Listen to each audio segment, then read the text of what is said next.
Welcome to the Metal Prognosis. My name's Lee. On today's video, we're going to be talking about what equipment you need to be able to get a heavy sound, and also what part each equipment plays towards that distortion sound that we're after. Like all my videos too, there's always a bit of a jam session I like to do, so I'll be definitely playing a song later on. And we'll be not going too much in depth, but at least give you a nice overall understanding on why we like to buy all this equipment and for what purpose we're trying to fit them in trying to come up with our sound. So let's get stuck into it.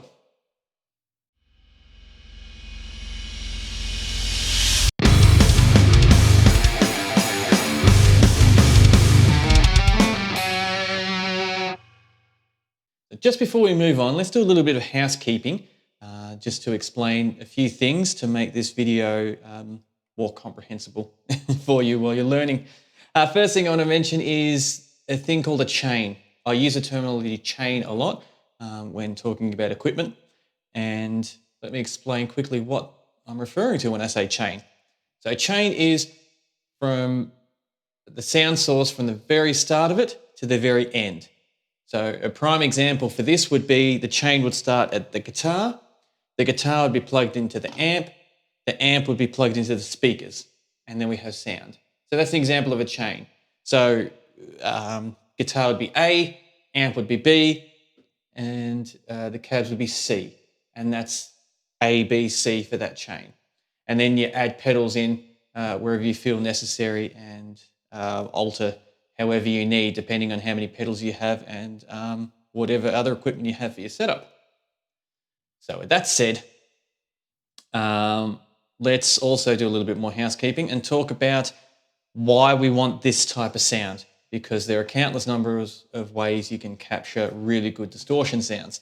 So for this video, we're going to think about it as in a musician is wanting to play with a band. So therefore, they need to be loud enough for the drummer, who plays very loud because the drum kit does not have a volume knob on it, and they want to be heard by the drummer. So with that said, this is what we're going to be talking about when coming up with what equipment we need to come up with a nice heavy distortion sound. So first thing is the guitar. Not only do you need a guitar, but more so the characteristics of a guitar. The guitar pickups, let me just grab it for you. So the guitar pickups that we have here pick up a very, very, very small signal coming out of its mechanics or electronics. And for example, if you were to plug headphones straight into here, into a guitar, the signal is that small, you wouldn't be able to hear anything at all. So it needs to be amplified to be able to be heard, which is where this little bad beast comes from, my orange dark terror as an example. So this is a valve-driven amp. So you plug the guitar in here and the very small signal goes into a valve preamp, as it's called. And that's what helps amplify it and starts creating the magic which is needed for the sounds that we like. Then from there it goes into the EQ section of the amp, and then it has one last boost on the output of the amp, which goes into the speakers, and then the sound coming out of the speakers. So because the signal is so small coming from the guitar, there's no chance you can plug the guitar straight into the speakers and expect to get any sound, because it's not pushing nowhere near enough power or wattages to actually make the speakers move, to actually create the sound.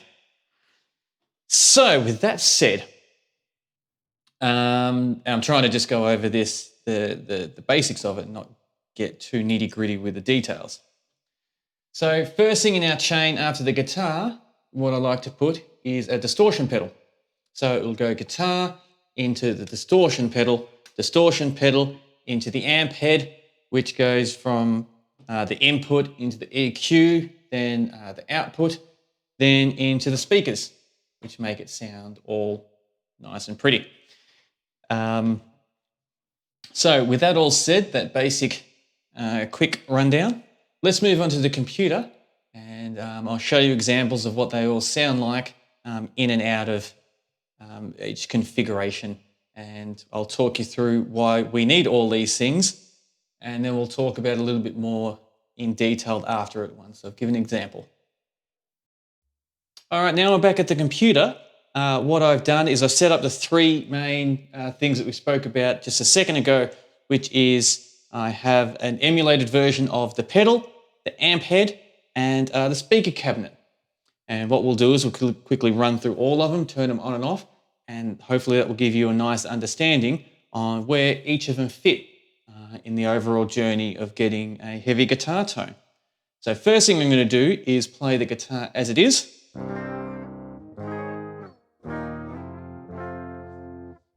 This is a false representation, just slightly. So as a bit of a disclaimer. If you're using hardware equipment, you wouldn't hear anything. There'd be no noise coming through. But because we've got this guitar plugged into the computer gives it a little bit of a boost. But in real life, if you had it all turned off, you'd only hear the strings, the natural sound that strings make. And that's it. There'd be no amplification whatsoever. But this is what we're working with. This is what we're going with. So pretend like we can't hear anything like it's hardware equipment. And then we decide to turn on the amp head. And this is what it sounds like.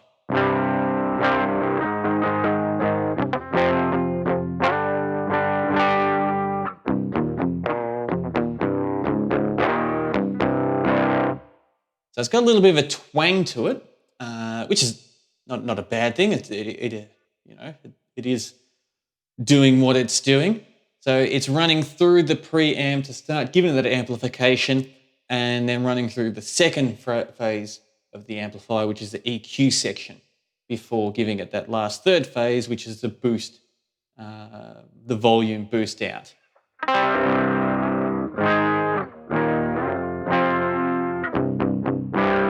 So if you were to plug headphones straight into a guitar head amplifier, this is what you would hear. So let's see what happens when we plug in the speakers now.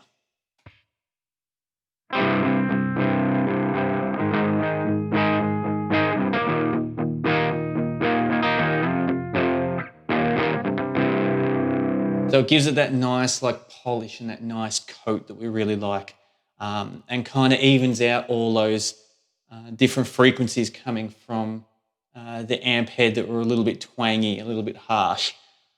And when we do talk about all these different things involved in the chain, definitely in my opinion, and a lot of other engineers that I deal with all think the same, where so much of the sound comes out of the speakers, so much of the different characteristics. So if you've got cheapish pedals and amp head, not as bad as having a cheap speaker out of your cabinet. So having quality speakers does make a big difference to give that overall sound that nice polish. But I'll go into that a little bit more later on.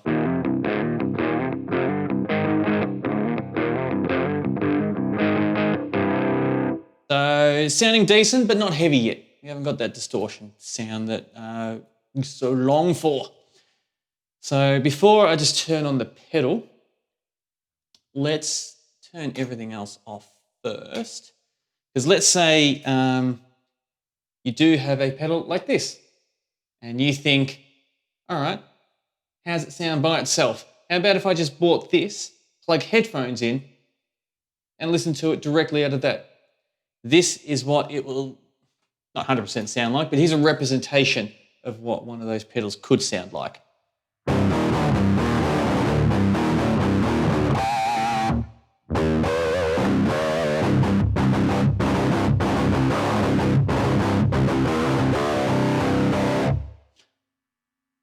I like to describe it as fuzz.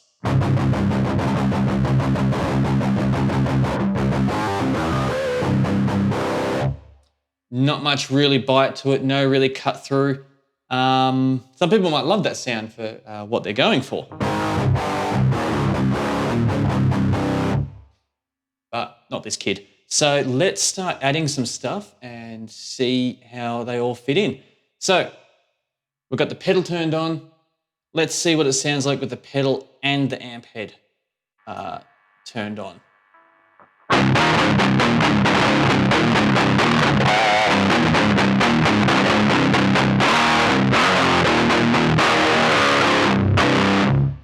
So still, you get a little bit of hiss now, but that's what equipment brings to the party when you plug it all in.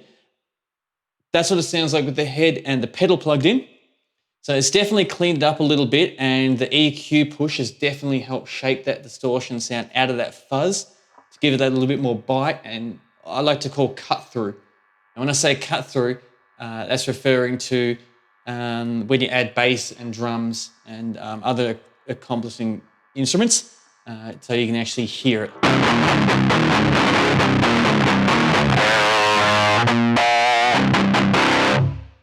But let's hear what it sounds like when I add the speakers in. Let's see if I was talking crap before or if it's justified. So now we turn the speakers on and we've got them all on.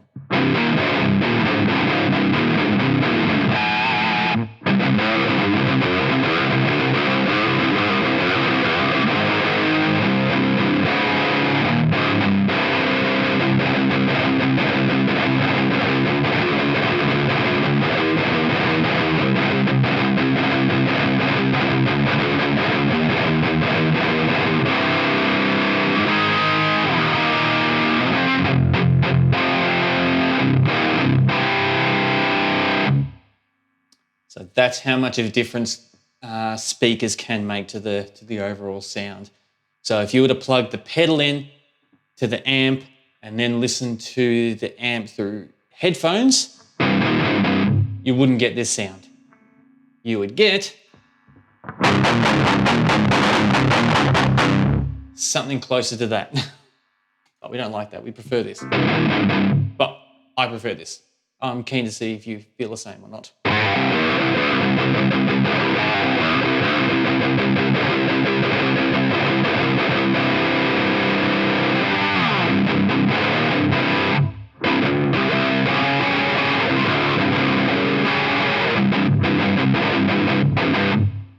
So what about if we just take out the amp head, if speakers are that important and you need to focus on all that? So let's say you did have a pedal running straight into the speakers. Firstly, you wouldn't have enough volume to really push it. You'd be able to hear it just slightly.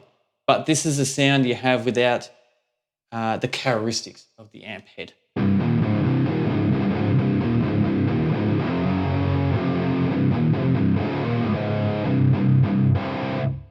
So, yeah, a little bit, it was drowned.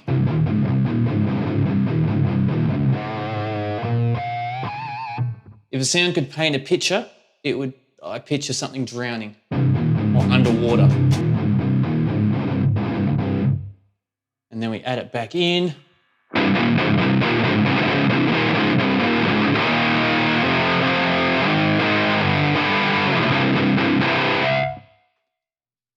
And there is an example of when you put them all in and when you take certain stuff out and what you need it.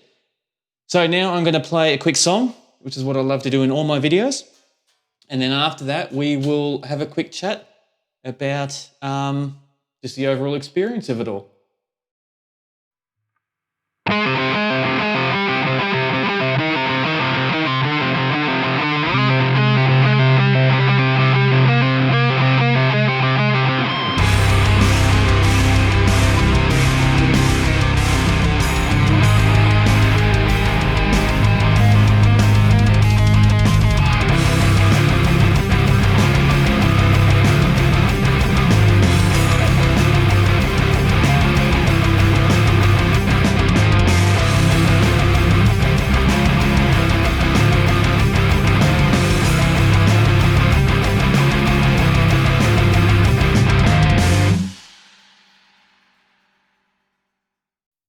So now we've heard all the different equipments in their position and playing their part and seeing the results if you have some in or out. And hopefully it's expressed the importance of why you don't skip any of those stages unless you disagree with me, which you're more than welcome to, and I'd love to hear it. Just to cover a couple of other things as well is a lot of amp heads do come with their own distortion. And I normally would like to blend them. So I'd have a bit of distortion coming from my amp head and balance it out with other distortion pedals to create my overall desired sound that I'm trying to go for. And that's also to do with the EQ settings as well. So a lot of the EQ settings that amp heads have, I also mold my EQing around my pedals as well to try create as best of a flow as I can throughout the whole thing. So when the sound comes out the end, it's as pretty and as distorted as we can possibly go for with the equipment that we've got using.